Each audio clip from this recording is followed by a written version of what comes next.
Hello everyone.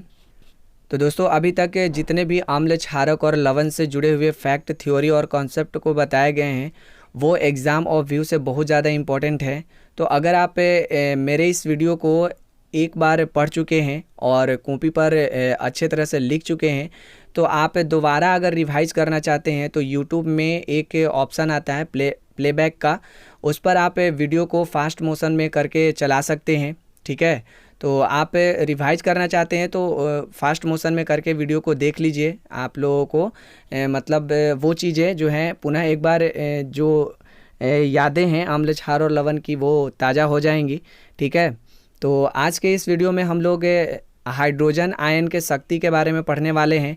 ऐसे मैंने अभी आप लोगों को बोला हाइड्रोजन आयन का शक्ति, तो कुछ समझ में नहीं आया होगा, लेकिन इसका एक शॉर्ट नाम भी है पीएच। ठीक है, तो हम लोग आज पीएच के बारे में पढ़ने वाले हैं, पीएच स्केल के बारे में पढ़ने वाले हैं, और पीएच से जुड़े हुए जितने भी इम्पॉर्टेंट फैक्ट हैं, कॉन्सेप्ट हैं, थ्योरी हैं, उन सबको इस वीडियो में कवर करने वाले हैं। तो बने रहिए वीडियो के अंत तक और वीडियो को बिना स्किप किए हुए आप लोग अच्छे तरह से इसको देखिए। ठीक है, तो आप लोगों को सारी बातें जो हैं वो समझ में आ जाएंगी। ठीक है, तो चलिए शुरू करते हैं।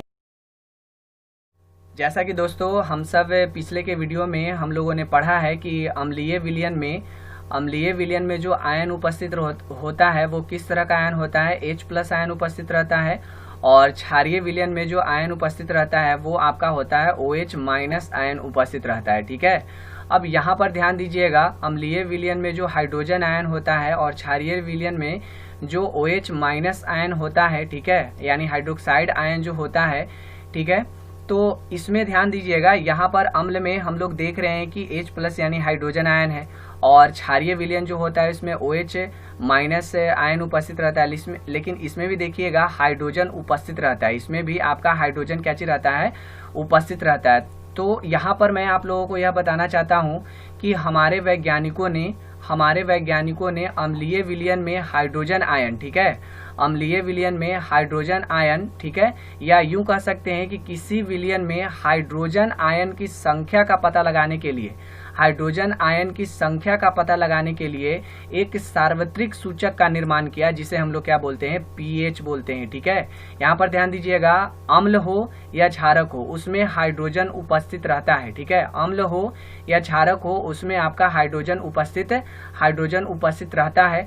तो इसलिए हमारे वैज्ञानिकों ने इनकी प्रबलता का पता लगाने के लिए, या कह सकते हैं किसी भी विलयन में हाइड्रोजन आयन की शक्ति, ठीक है, हाइड्रोजन आयन का संख्या, ठीक है, किसी भी विलयन में हाइड्रोजन आयन का संख्या का पता लगाने के लिए एक सार्वत्रिक सूचक का निर्माण किया गया, जिसे हम लोग क्या बोलते हैं, पीएच बोलते हैं, और इसी से बना है आपका क्या चीज, पीएच स्केल बना है, पीएच स्केल का निर्माण किया गया है। आगे हम लोग पढ़ेंगे कि पीएच स्केल का निर्माण करने वाले वैज्ञानिक कौन थे। ठीक है, तो अब हम लोग समझते हैं कुछ और भी इम्पोर्टेंट फैक्ट के बारे में, और बारी बारी से समझते हैं पीएच स्केल और पीएच से जुड़े हुए इम्पोर्टेंट थ्योरम और कॉन्सेप्ट के बारे में भी। ठीक है, तो चलिए आगे बढ़ते हैं। फिर यहाँ पर आप लोगों को लिखा हुआ है कि किसी भी विलयन में अम्लीय, ठीक है, या क्षारीय विलयनों की प्रबलता का पता लगाने के लिए, ठीक है, अम्लीय विलयन और क्षारीय विलयन का पता लगाने के लिए एक सार्वत्रिक सूचक, ठीक है, एक सार्वत्रिक सूचक का प्रयोग किया जाता है, जिसे हम लोग क्या बोलते हैं, पीएच स्केल बोलते हैं। ठीक है, मतलब पीएच स्केल के बारे में बोला जाता है कि पीएच स्केल एक ऐसा पैमाना है, पीएच स्केल एक ऐसा पैमाना है, ठीक है, जिसके जरिए हम लोग पता करते हैं कि किसी भी विलयन में अम्लीय का प्रबलता कितना है और क्षारीय का प्रबलता जो है उसमें कितना है। इससे हम लोग पीएच स्केल के द्वारा उदासीन विलयन का भी पता लगाते हैं। ठीक है, अब हम लोग समझते हैं अगला जो फैक्ट है इसके बारे में हम लोग समझते हैं। यह विभिन्न सूचकों का क्या चीज होता है, मिश्रण होता है। ठीक है, पीएच स्केल जो होता है या पीएच जो होता है विभिन्न सूचकों का मिश्रण होता है। सूचक के बारे में आप लोगों को पिछले के वीडियो में बताया गया है। अगर आप लोग वो वीडियो नहीं देखे हैं तो जाकर के वो वीडियो देखिए पहले, उसमें सूचक के बारे में अच्छे तरह से समझाया गया है।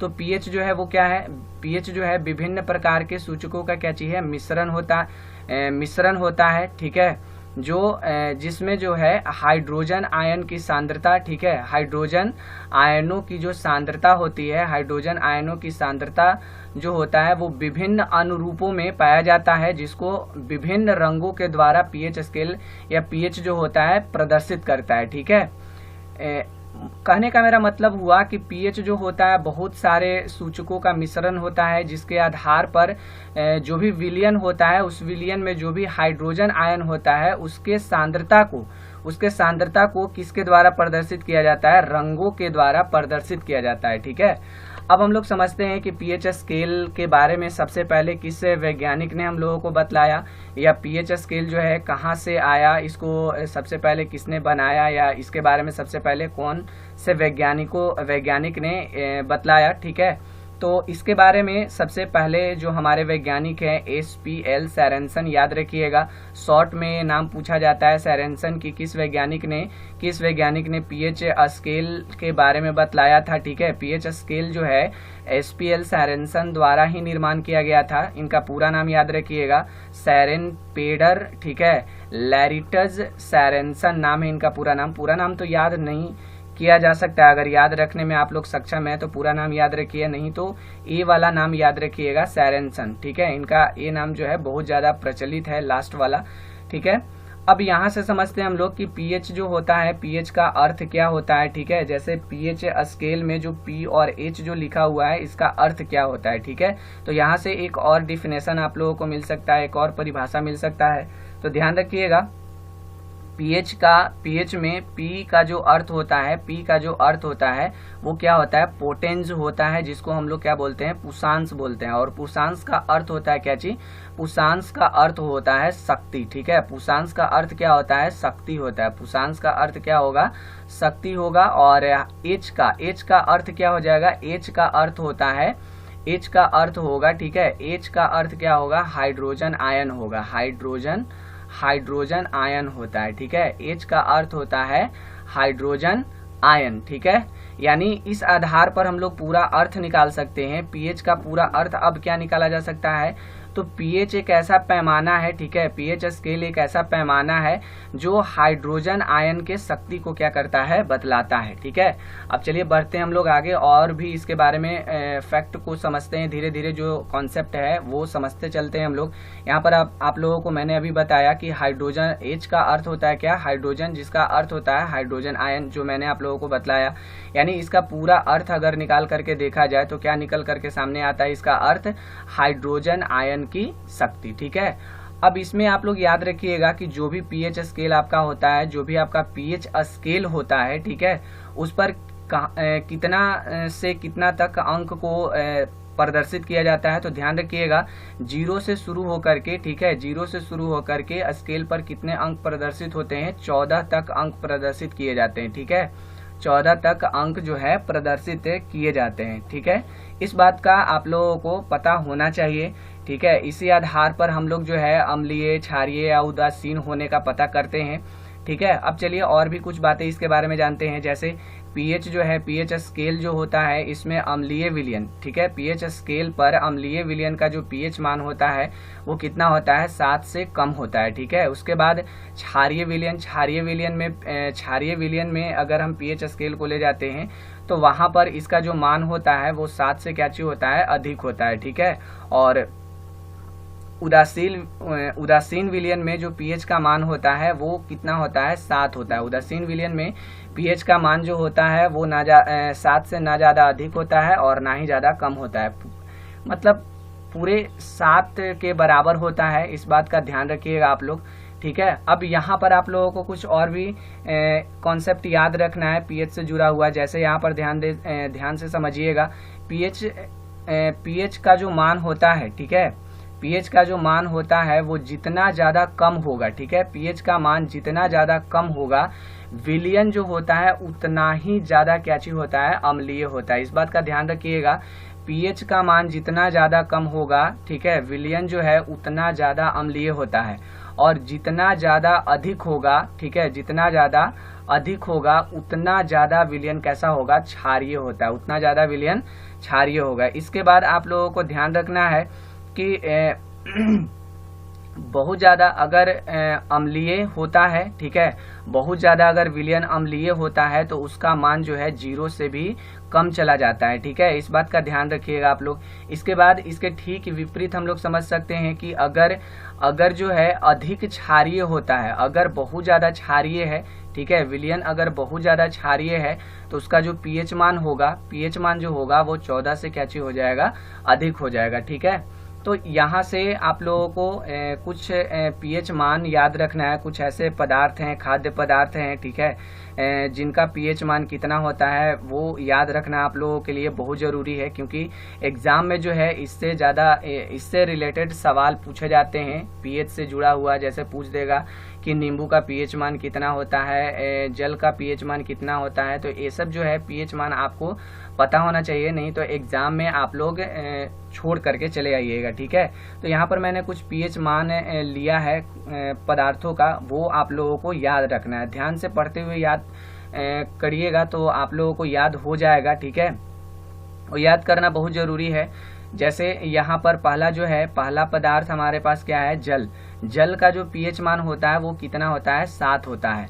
7 इसलिए रखा गया क्योंकि जल जो होता है कैसा विलयन है, उदासीन विलयन है। जल किस प्रकार का विलयन है, उदासीन विलयन है, इसलिए जल का जो पीएच मान होता है वो कितना होता है, 7 होता है। नमक जो है, नमक भी आपका कैसा विलयन है, उदासीन विलयन है, ठीक है, सोडियम क्लोराइड, इसका भी पीएच मान कितना होता है, 7 होता है। तो ये दोनों बात आप लोगों को याद हो जाएगा, ठीक है, क्योंकि जल का भी पीएच मान 7 होता है और नमक का भी पीएच मान कितना होता है, 7 होता है। इसके बाद आप लोग ये दोनों बात याद रखिएगा, रक्त का जो पीएच मान होता है कितना होता है, 7 कितना होता है, 4 होता है, ठीक है, और आंसू का जो पीएच मान होता है ये भी कितना होता है, 7.4। तो ये 4 पॉइंट आप लोगों को याद हो जाएगा, ठीक है, क्योंकि बहुत ज़्यादा इजी है, ये ज़्यादा हार्ड नहीं है, एक दूसरे से रिलेट हैं। जैसे जल और नमक जो होता है इनका पीएच मान 7 होगा, और रक्त और आंसू का जो पीएच मान होगा वो कितना होगा, 7.4 होगा, ठीक है। इसके बाद आप लोगों को याद रखना है लार का जो पीएच मान होता है वो कितना होता है, 6.5 होता है, 6.5 होता है। फिर नींबू का पीएच मान होता है 2.4 होता है। दूध का पीएच मान कितना होता है, 6.4 होता है। इसके बाद आप लोगों को ध्यान में रखना है सिरका का जो पीएच मान होता है वो कितना होता है, 3 होता है। शराब का पीएच मान कितना होता है, 2.8 होता है। हमारे शरीर का जो पीएच मान होता है वो 7 से लेकर के, ठीक है, 7 से लेकर के कितना होता है, 7.8 तक होता है। 7 से लेकर के 7.8 तक होता है, ठीक है। एक बात इसमें और याद रखिएगा दोस्तों, अगर हमारे शरीर का पीएच परास जो होता है 0.2 अगर कम हो जाता है तो हमारी मृत्यु भी हो सकती है। इस बात का ध्यान रखिएगा आप लोग। पीएच परास जो होता है हमारे शरीर में जो भी तापमान होता है उसको कंट्रोल करके रखता है, तो इस बात का ध्यान रखिएगा। अगर हमारे शरीर का पीएच परास 0.2 भी कम होता है तो व्यक्ति की मृत्यु हो सकती है, ठीक है। अगला पॉइंट आप लोगों को याद रखना है कि हमारे शरीर में जो HCl अम्ल का निर्माण होता है इसका जो पीएच मान होता है वो कितना होता है, 1.4 होता है, ठीक है। मुंह का जो पीएच मान होता है वो कितना होता है, 5.5 होता है। आगे हम लोग पढ़ने वाले हैं कि अगर पीएच परास में जो कमियां आती हैं, ठीक है, उनके कारण क्या हो सकता है। कुछ पॉइंट मैंने लिया है, उसको आगे मैं आप लोगों को बताने वाला हूं, ठीक है। इसके बाद समुद्र का पीएच मान ध्यान में रखना है 8.5। जो इम्पोर्टेंट हैं वो यहाँ पर पीएच मान लिए गए हैं। आप देखिएगा हर एक एग्जाम में पीएच मान से रिलेटेड बहुत सारे सवाल पूछे जाते हैं, तो इस बात का ध्यान रखिएगा, ठीक है। उसके बाद मानव मूत्र का जो पीएच मान होता है वो कितना होता है, 4.8 से कितना होता है, 8.4 तक होता है, ठीक है। इसके बाद याद रखना है चाय का जो पीएच मान होता है 5.5 होता है। कॉफी का पीएच मान कितना होता है? 5 होता है, ठीक है। HCl अम्ल जो है हाइड्रोक्लोरिक अम्ल, इसका पीएच मान कितना होता है? 1 होता है। बियर का जो पीएच मान है वो कितना होता है? 4.5 होता है। अंडा का पीएच मान कितना होगा? 7.8 होगा, ठीक है। उसके बाद टूथपेस्ट जो हम लोग यूज करते हैं उसका जो पीएच मान होता है वो कितना होता है? 8 होता है। फिर NaOH यानी सोडियम हाइड्रोक्साइड, या इसी को हम लोग क्या बोलते हैं, आप लोगों को बतलाया गया था पीछे के वीडियो में, कास्टिक सोडा कहते हैं, ठीक है। कास्टिक इसे बोला जाता है, कास्टिक सोडा बोला जाता है इसको, ठीक है। और इसका जो पीएच मान होता है वो कितना होता है? 14 होता है। मतलब बहुत ज़्यादा, मतलब यह क्षारीय होता है, इस बात का ध्यान रखिएगा आप लोग। फिर इसके बाद मिल्क ऑफ मैग्नेशिया का जो फॉर्मूला होता है MgOH का होल 2 होता है, इसको याद रखिएगा। मिल्क ऑफ मैग्नेशिया का फॉर्मूला MgOH का होल 2 होता है। और इसका जो पीएच मान होता है, पीएच मान जो होता है कितना होता है? कहीं कहीं 10 देता है और कहीं कहीं 10.5 देता है, तो इस बात का ध्यान रखिएगा आप लोग, ठीक है।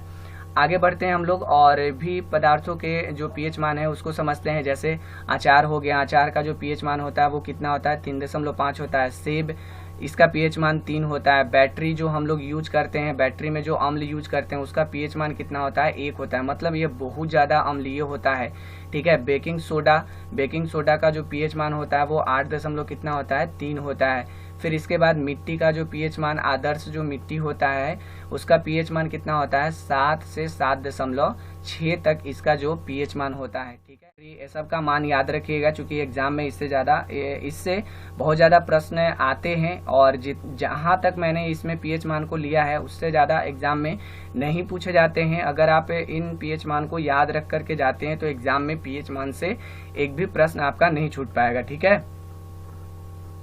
यहाँ तक आप लोगों को जो बातें मैंने बतलाई हैं वो आप लोगों को समझ में आ गया होगा, ठीक है।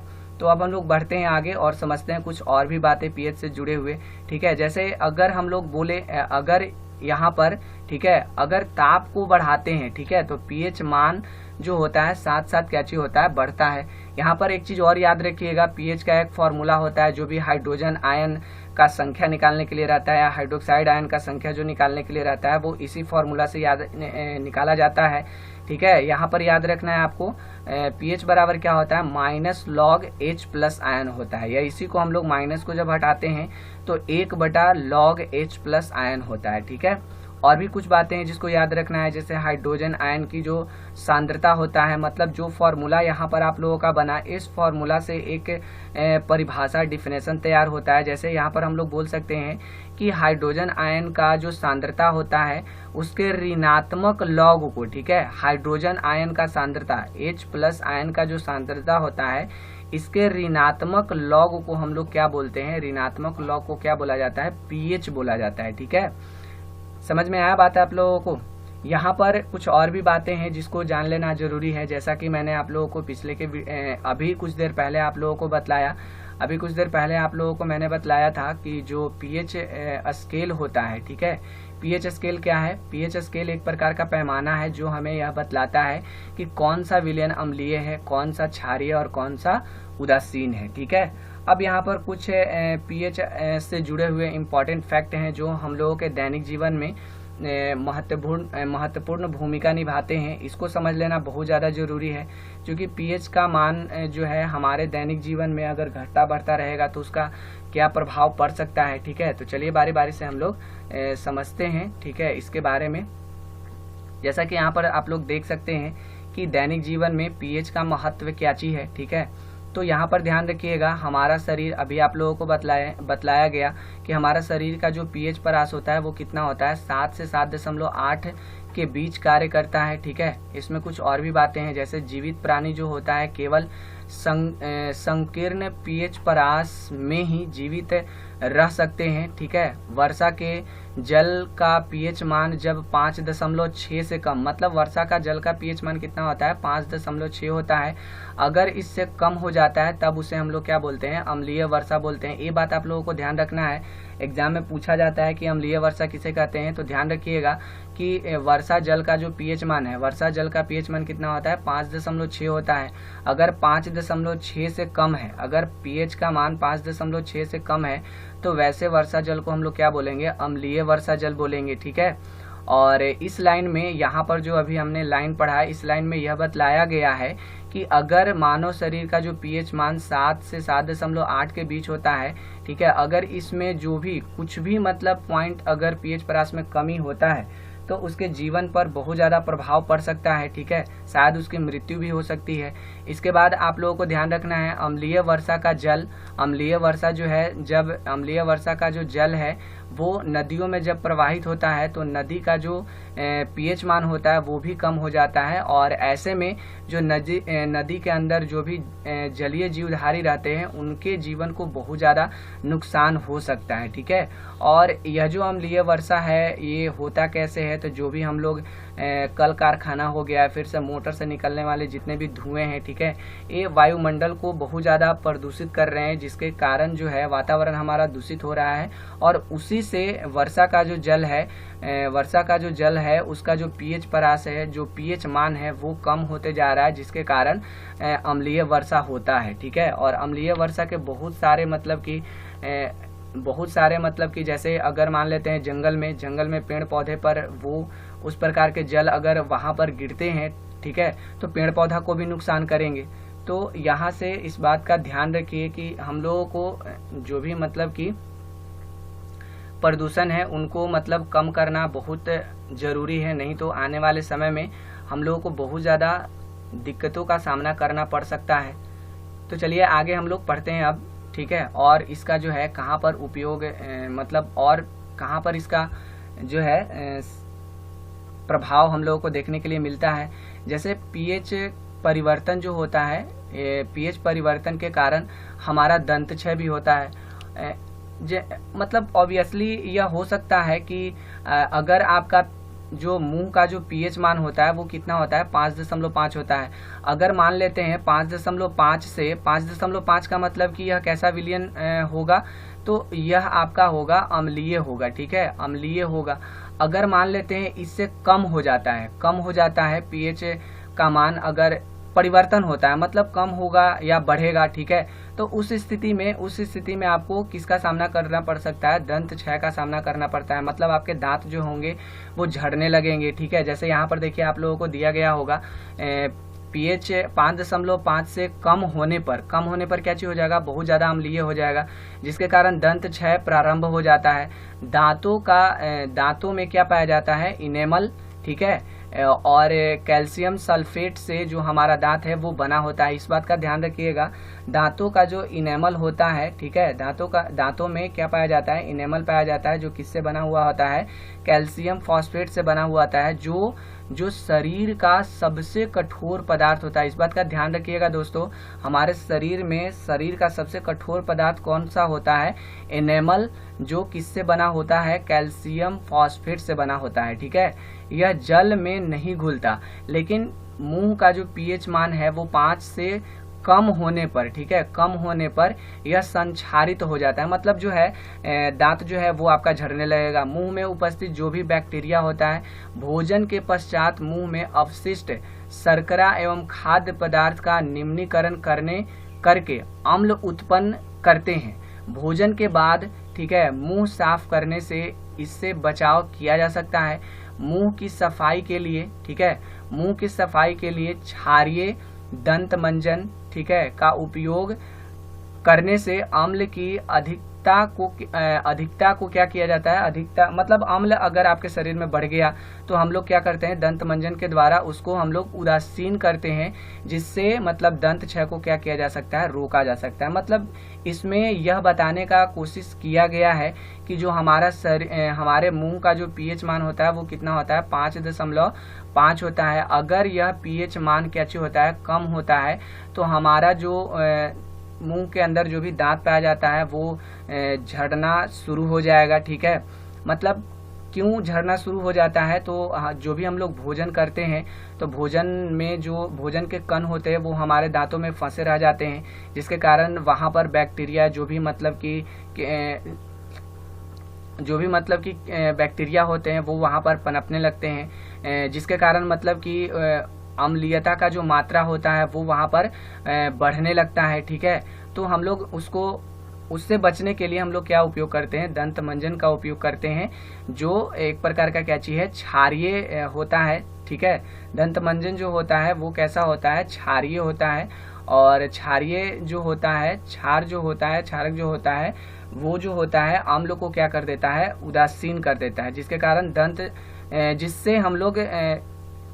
जिसके कारण ठीक है दंत क्षय से हम लोगों को बचाव हो जाती है। ठीक है, तो और एक बात इसमें आपको याद रखना है कि हमारे शरीर का जो सबसे कठोर भाग है, ठीक है, कठोर भाग है वो उसका नाम क्या चाहिए, इनेमल नाम है। ठीक है, और यह किससे बना होता है, तो कैल्शियम फॉस्फेट से बना होता है। चलिए और भी कुछ हम लोग बात जांचते हैं। जैसे जो पशु पक्षी होते हैं या पेड़ पौधे जो होते हैं वो हमारे शरीर पर जब डंक मारते हैं तो एक हानिकारक पदार्थ हम लोगों के शरीर के अंदर छोड़ते हैं, जिसके कारण हम लोगों को दर्द और जलन जैसी समस्या का सामना करना पड़ सकता है। जैसे मधुमक्खी हो गया, हड्डा बिरने जो होते हैं, ये हमारे शरीर में एक हानिकारक पदार्थ को छोड़ते हैं जब ये डंक मारते हैं, तो जिसके कारण हम लोगों को क्या दर्द और जलन महसूस होता है। ठीक है, उस स्थिति में हम लोग क्या करते हैं, बेकिंग सोडा जो होता है एक प्रकार का क्षारक है। ठीक है,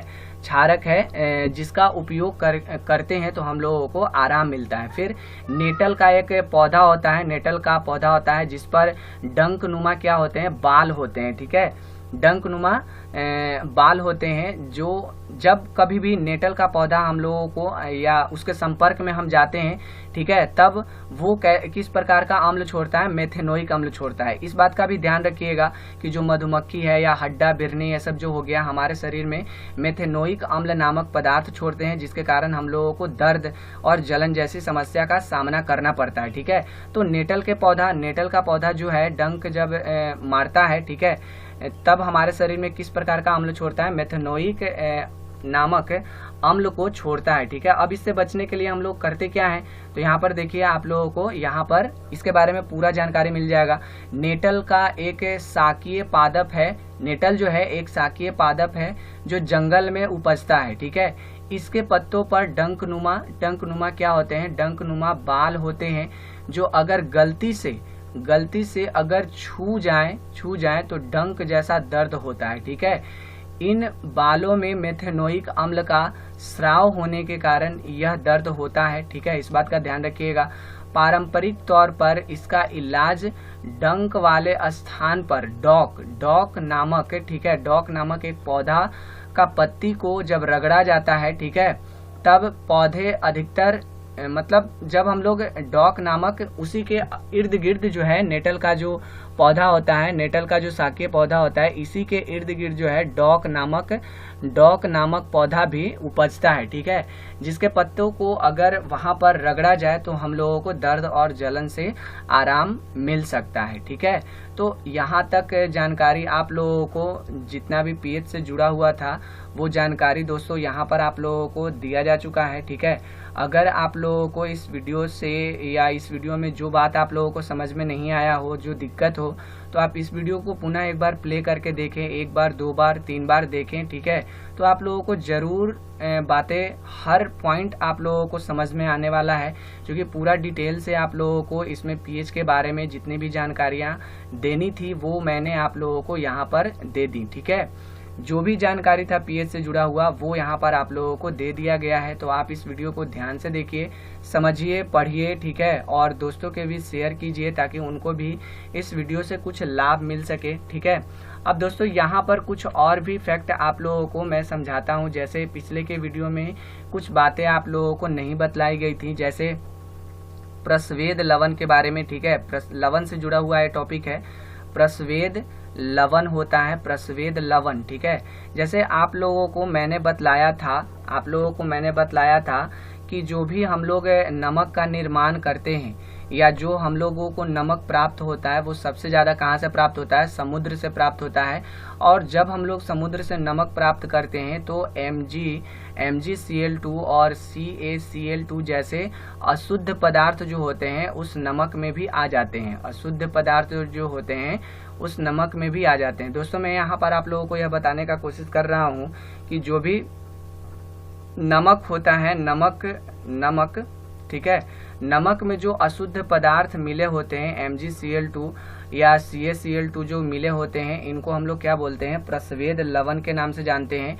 और इन्हीं लवणों के कारण जो होता है नमक जो होता है वो पसीजने लगता है। ठीक है, होता क्या है कि जब हम लोग नमक को जो है हवा में खुला छोड़ देते हैं, ठीक है, जो साधारण नमक होता है उसको यदि हम लोग हवा में खुला छोड़ देते हैं तो नमक क्या करता है, हवा से नमी को सोखने लगता है। और इसमें पहले से क्या मिला हुआ रहता है, MgCl2 यानी प्रस्वेद लवण उसमें मिला हुआ रहता है, जिसके कारण नमी जैसे ही नमक अपने में सोखता है, ठीक है, तो वो जो है धीरे धीरे पसीजना शुरू कर देता है। तो यहाँ पर आपसे पूछा जा सकता है कि नमक का पसीजने का कारण क्या है, तो आप लोग कैसे बताइएगा कि जो साधारण नमक होता है उसमें प्रस्वेद लवण के रूप में, या ऐसे बोल सकते हैं कि जो साधारण नमक होता है उसमें अशुद्धि के रूप में MgCl2 या CaCl2 जैसे पदार्थ मिले हुए रहते हैं। और जब हम लोग साधारण नमक को हवा के उपस्थिति में रखते हैं तो हवा से क्या चीज को सोखता है, हवा से नमक जो है नमी को सोखता है,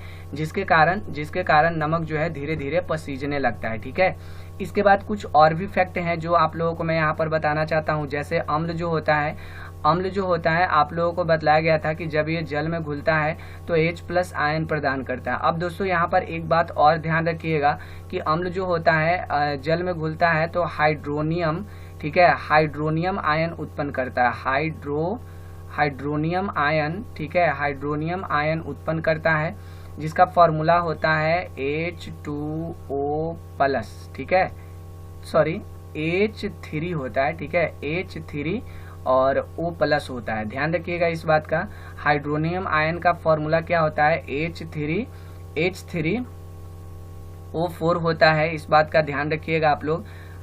हाइड्रोनियम आयन अम्ल जो है जल में घुलता है तो किस प्रकार का आयन देता है हम लोगों को, हाइड्रोनियम आयन देता है। ठीक है, हाइड्रोनियम आयन देता है। इसका फॉर्मूला क्या होता है, H3O+ होता है। तो आप लोगों से इस बात के बारे में भी पूछा जा सकता है एग्जाम में, तो इस बात का भी ध्यान रखिएगा आप लोग। और क्षारक के बारे में तो जानते ही हैं कि क्षारक जो होता है वो जल में घुलता है तो यह OH- आयन देता है। ठीक है, तो दोस्तों आज के लिए मैं बस इतना ही रहने देता हूँ। अगली वीडियो में हम लोग फिर एक नए टॉपिक के साथ मिलने वाले हैं। तो इस वीडियो को आप लोग मतलब ज़्यादा से ज़्यादा शेयर करिए। ठीक है।